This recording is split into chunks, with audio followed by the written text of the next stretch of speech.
Halo, apa kabar? Kembali lagi dengan saya, Bidan Dian Pramasari. Kali ini kita akan membahas mengenai masalah seputaran ASI. Banyak sekali ibu-ibu yang pejuang ASI yang di tengah jalan mengalami kegalauan dan kekalutan berkaitan dengan produksi ASINya yang seret, tiba-tiba merasa ASINya tidak cukup untuk disusui kepada bayinya.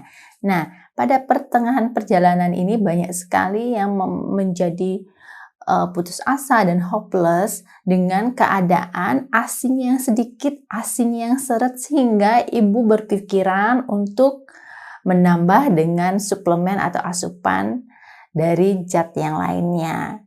Kenapa ini bisa terjadi? Kenapa ASI bisa seret? Kenapa ASI bisa sedikit? Dan bahkan tidak keluar pada saat proses menyusui ASI eksklusif khususnya 0-6 bulan. Yuk simak terus penjelasan saya berikutnya. Penyebab ASI seret yang dialami oleh ibu-ibu yang sedang menyusui ASI eksklusif sebenarnya banyak beberapa faktor yang harus dievaluasi. Ada 7 faktor atau 7 penyebab yang dapat menyebabkan ASI menjadi seret ataupun menjadi sedikit. Yang pertama adalah masalah hormonal.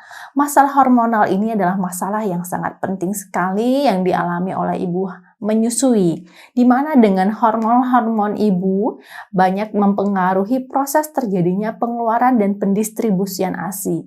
Apabila hormon-hormon ini terganggu, maka secara otomatis pengeluaran ASI pun, produktivitas ASI pun dapat menjadi turun.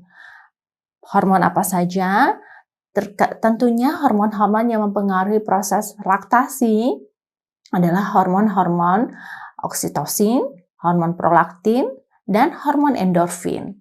Apabila hormon ini terganggu oleh akibat sistem hormonal yang lain bekerja tidak optimal, seperti gangguan tiroid, kemudian PCOS atau Polycystic Ovarian Syndrome atau penyebab dari gangguan masalah estrogen dan progesteron di dalam tubuh ibu tidak balance, ini dapat menyebabkan gangguan hormonal yang dapat menurunkan produktivitas ASI.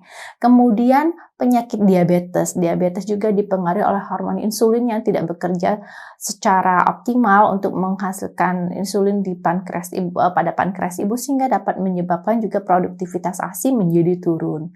Hipertensi dan masalah non-hormonal lainnya juga sangat berpengaruh terhadap kondisi dan kemampuan tubuh ibu untuk menghasilkan ASI di dalam proses menyusui. Jadi dipastikan pada saat proses menyusui, keadaan hormonal ibu, keadaan penyakit penyerta ibu tidak ada masalah. Nah, apabila terjadi masalah, dapat dilakukan tindak lanjut yang lebih tepat sehingga dapat mengatasi dan dapat untuk tetap melakukan pemberian ASI eksklusif dengan penyakit atau kelainan hormon yang menyertai ibu selama proses menyusui. Yang kedua adalah tidak menyusui di malam hari. Ini adalah sangat penting sekali karena apabila ibu melewatkan menyusui di malam hari dapat menurunkan produktivitas prolaktin di mana tidak ada permintaan dari bayi sehingga hormon-hormon prolaktin ini di stop atau dikurangi jumlahnya oleh tubuh ibu karena tidak adanya permintaan, di mana hormon prolaktin ini dihasilkan dan diproduksi paling banyak di malam hari. Apabila ibu melewatkan malam hari menyusui, akan berdampak sekali terhadap pengurangan ASI dan bahkan menjadi ASINya seret. Yuk susui bayi ibu di malam hari secara rutin dan secara intermittent. Tetap semangat untuk menyusui dan jangan melewatkan menyusui di malam hari. Yang ketiga adalah pemberian ASI melalui media DOT, empeng, dan ataupun seperti payudara buatan ya, yang lainnya ini adalah sangat mengganggu sekali dan dapat menurunkan produktivitas ASI. Yuk simak penjelasan saya di video yang lainnya yang berkaitan dengan penggunaan DOT dan empeng yang dapat menurunkan produktivitas ASI. Karena hisapan akan jadi lemah dan otot-otot rangsangan dari kelenjar Maumont Mary akan menjadi tidak dapat rangsangan secara adekuat sehingga produktivitas prolaktin dan oksitosin pun akan menjadi menurun. Gunakan media pemberian ASI atau ASI perah atau ASI melalui media yang dapat menunjang pengeluaran ASI yang baik diantaranya dengan cup feeder, gelas, pad, dan yang lainnya yang dapat menunjang dan dapat terhindar dari adanya gangguan kelemahan pada proses penghisapan pada payudara ibu. Keempat adalah jarang menyusui.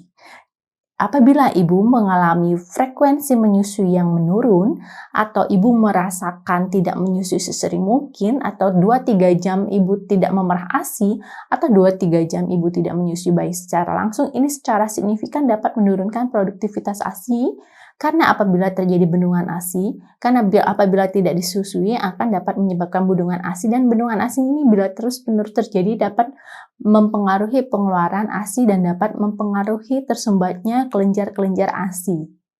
Apabila ibu tidak secara rutin memberikan ASI, dapat dengan secara tidak langsung akan dapat menurunkan produktivitas ASI dan menyebabkan ASI ibu menjadi seret.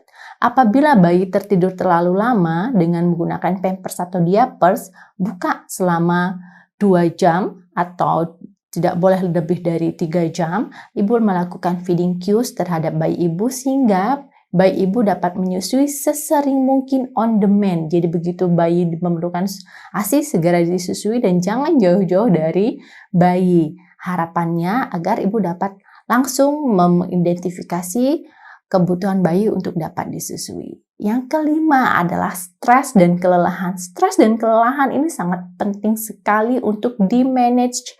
Karena kenapa? Stres berkaitan dengan hormon-hormon relaksin, hormon-hormon serotonin yang dapat mengacaukan atau dapat menurunkan efektivitas dari hormon-hormon menyusui itu sendiri, yaitu hormon oksitosin dan hormon prolaktin, di mana hormon-hormon ini adalah hormon yang penuh dengan ketenangan, kedamaian, dan kebahagiaan. Apabila ibu merasakan stres dan kelelahan, ini secara signifikan dapat memberikan effort terhadap penurunan produktivitas ASI ibu dan menyebabkan ASI menjadi seret.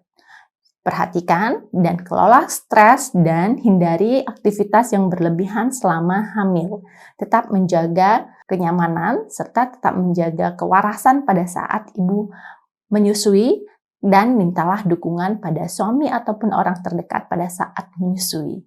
Yang keenam adalah nutrisi. Nutrisi ini sangat penting sekali pada ibu yang sedang menyusui, di mana nutrisi ini adalah bagian besar dalam pembentukan ASI.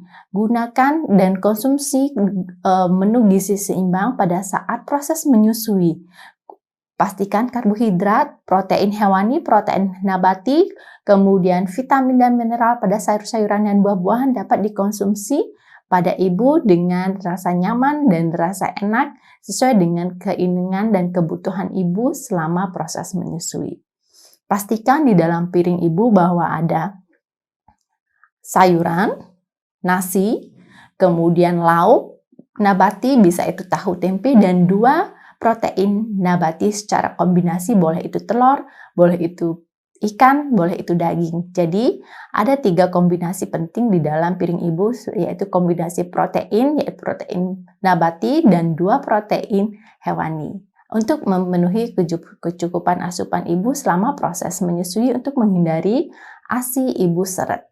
Yang ketujuh ada cairan. Cairan sangat sering dilupakan atau sering disepelekan selama proses menyusui.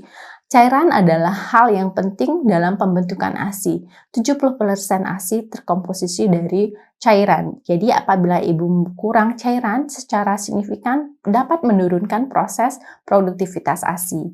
Sebelum menyusui bayi, minum minum 1 gelas, dan setelah menyusui bayi tetap mengkonsumsi air mineral 1 atau 2 gelas lebih. Jadi dalam 24 jam konsumsilah cairan air mineral kurang lebih minimal 3 liter selama per hari. Demikian penjelasan saya dalam bagaimana penyebab ASI seret dan tips untuk mengatasi agar tidak seret pada saat proses menyusui. Semoga bermanfaat dan salam Rahayu.